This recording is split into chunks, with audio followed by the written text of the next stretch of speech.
In the restless heart of the city, where horns played a ceaseless symphony and ambitions raced between steel towers, Arinya lived her days by the minute and measured her nights by the hour. She was 30, swift-footed and determined, not to stand still for anyone, especially herself. Her prized luxury watch glinted on her wrist. It was her first big purchase, a token of success, and served as her relentless reminder not to waste a second. Every morning began with the alarm's shrill call, her eyes snapping open before the sun.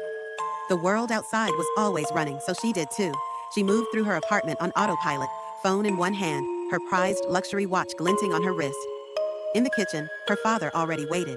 An old, gentle man, growing quieter as the years drew on. He'd sit at the table beside a cup of warm tea, looking up with hopes of conversation.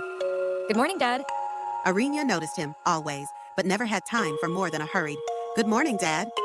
Promise lived on her tongue. "I'll spend time with Dad after I succeed, just a little more." The city outside beckoned, and Arinya rushed onwards, subways, elevators, meetings that stacked like dominoes. She told herself that every ounce of energy now would buy peace and happiness later. Her watch ticked away, always urging her, "Hurry, hurry."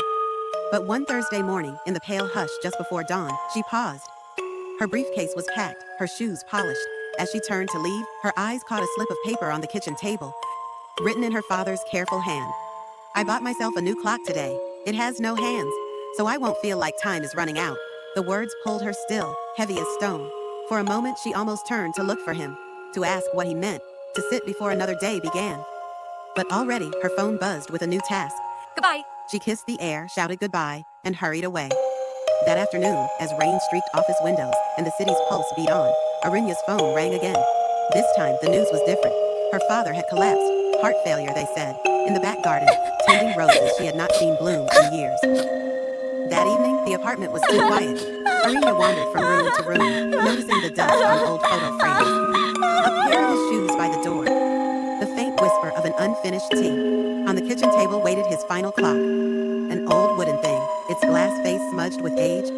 But where hands once pointed, nothing at all. She traced the empty circle with gentle fingers, imagining him winding it, smiling to himself at the small rebellion. The clock didn't tick, it didn't count. Minutes, hours, regrets.